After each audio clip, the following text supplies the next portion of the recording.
प्रभु यीशु मसीह के सर्वश्रेष्ठ नाम में आपको नमस्कार। पवित्र शास्त्र बाइबल में नीति वचन के 6वें अध्याय के 16वें और 17वें वचन में लिखा है, 6 वस्तुओं से यहोवा बैर रखता है, वरन 7 हैं जिनसे उसको घृणा है, अर्थात घमंड से चढ़ी हुई आंखें, झूठ बोलने वाली जीभ और निर्दोष का लहू बहाने वाला हाथ।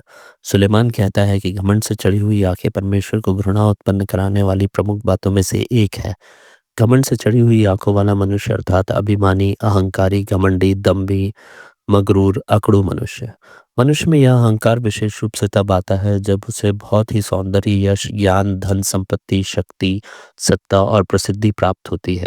यह हिजकेल की पुस्तक में 28 में बताए हुए वचन के अनुसार सोर के राजा को अपने राजपद, बुद्धिमता, धन, सोने चांदी के बहुतायत का इतना गर्व हुआ कि वह स्वयं को परमेश्वर समझने लगा। उसका अहंकार देखकर परमेश्वर ने उस पर विदेशियों के हाथों भयानक मृत्युदंड दी। वह शैतान का प्रतीक है। यशायाह कहता है, शैतान भोर का तारा भी कहा जाता है। मूल रूप से वह एक प्रमुख स्वर्गदूत था।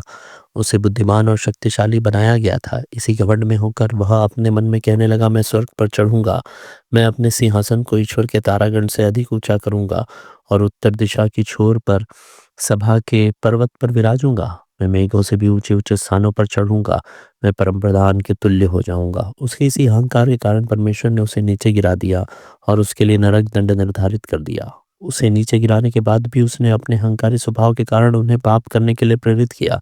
परिणाम स्वरूप मनुष्य भी पाप के कारण मृत्यु और नरक का भागीदार बन गया है।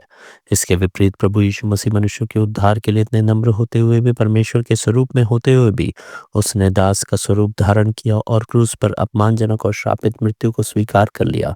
वह मृत्यु पर विजयी होकर फिर उठ खड़ा हुआ। इसी कारण उसे सर्वोच्च किया गया और उससे सबसे श्रेष्ठ नाम, पद और अधिकार दिया गया है।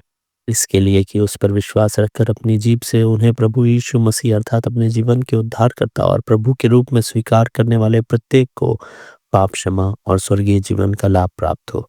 परमेश्वर का वचन कहता है, दीन लोगों को वह बचाता है और अहंकारी लोगों पर दृष्टि रखकर उनको नष्ट करता है। संक्षेप में, अहंकार नाश का कारण बनता है, जबकि मसीह के सामने नम्र होने वालों को जीवन मिलेगा।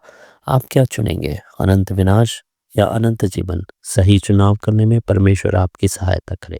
जैसे मैं मूसा के साथ था, तेरे